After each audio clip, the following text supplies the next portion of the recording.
Start. చెప్పమ్మా. నా నా పేరు ఆర్య. అమ్మ అమ్మ పేరు విద్య. నాన్న పేరు రామచంద్ర. మా టీచర్ పేరు రెగుశ్రీ సరిత మ్యామ్. ఓం శ్రీ పరమాత్మనే నమః. అథ షోడశోऽధ్యాయ దైవాసుర సంపద్ విభాగ యోగ. బుక్ శ్రీ పెట్టుకున్నావా? బుక్ లేదు కదా, చూడకుండా చెప్పనానా? లేదు. ఆ, కళ్ళు మూసుకొని చెప్పు. ఓకే. కళ్ళు మూసుకొని చెప్పేసాయి. ఓం శ్రీ పరమాత్మనే నమః. అథ షోడశోऽధ్యాయः दैवासुरसम्पद् विभागयोगः.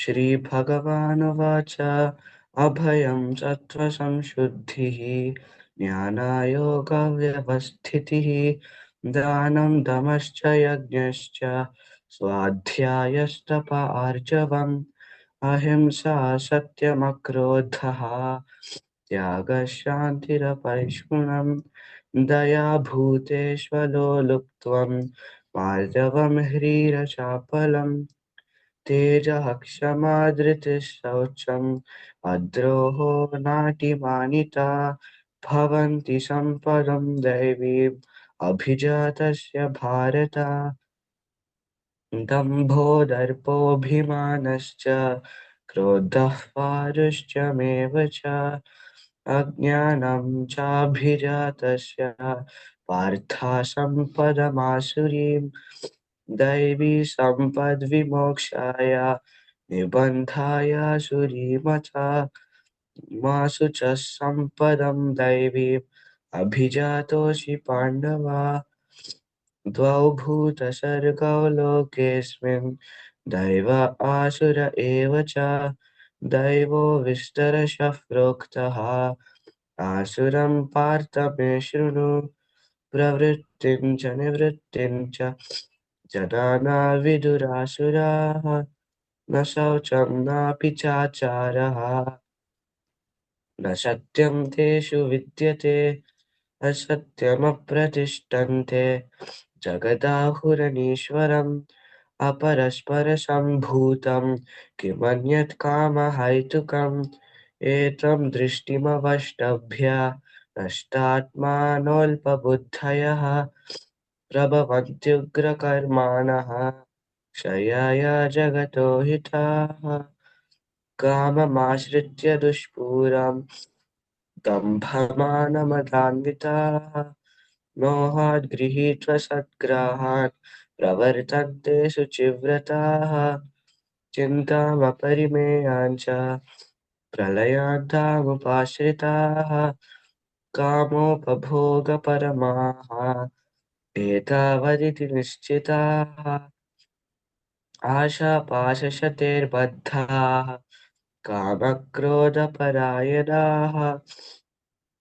ईहन्ते कामभोगार्थम् अन्यायेनार्थसञ्चयान् इदमद्य मया लब्धम् इमां प्राप्स्ये मनोरथम् इदमस्तीदमपि मे भविष्यति पुनर्थनम् असौ मया हतः शत्रुः अनिष्ये चापरानपि ईश्वरोऽहमहं भोगी सिद्धोऽहं बलवान् सुखी आढ्योऽभिजनवानस्मि कोऽन्योऽस्ति सदृशो मया यक्ष्ये दास्यामि मोदिष्ये नित्यज्ञानविमोहिताः अनेकचित्तविभ्रान्ताः मोहजालासमावृताः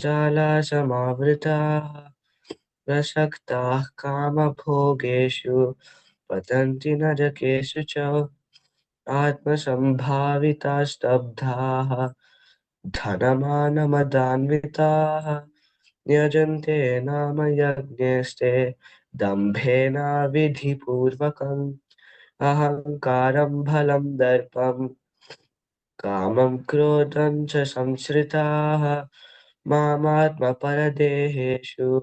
प्रदुष्यन्तोऽभ्यसूयकाः तानहं द्विषतः क्रूरान् संसारेषु नराधमान् क्षिपाम्यजस्रमशुभान् आसुरीष्वेव योनिषु आसुरीं योनिमापन्नाः मुधा जन्मनि जन्मनि मामप्राप्यैव कौन्तेय ततो यन्त्यद्धमां गतिम् त्रिविधं नरकस्येधं द्वारं नाशनमात्मनः कामक्रोधस्तथा लोभः तस्मादेतत्रयं त्यजेत् एतैर्विमुक्तः कौन्तेय तमोद्वारैस्त्रिभिर्नरः आचरत्यात्मनः ततो याति पराङ्गतिम् यः शास्त्राभिधिमुत्सृज्य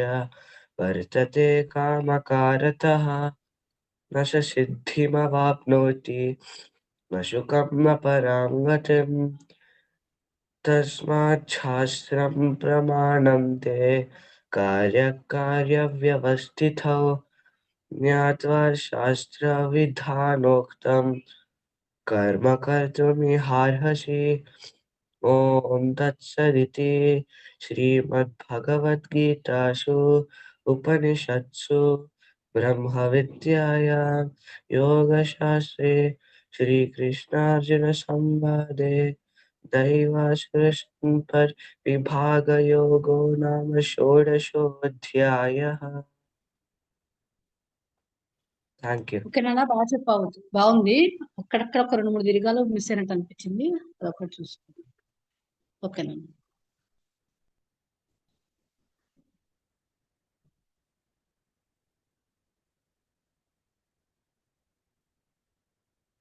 మేడం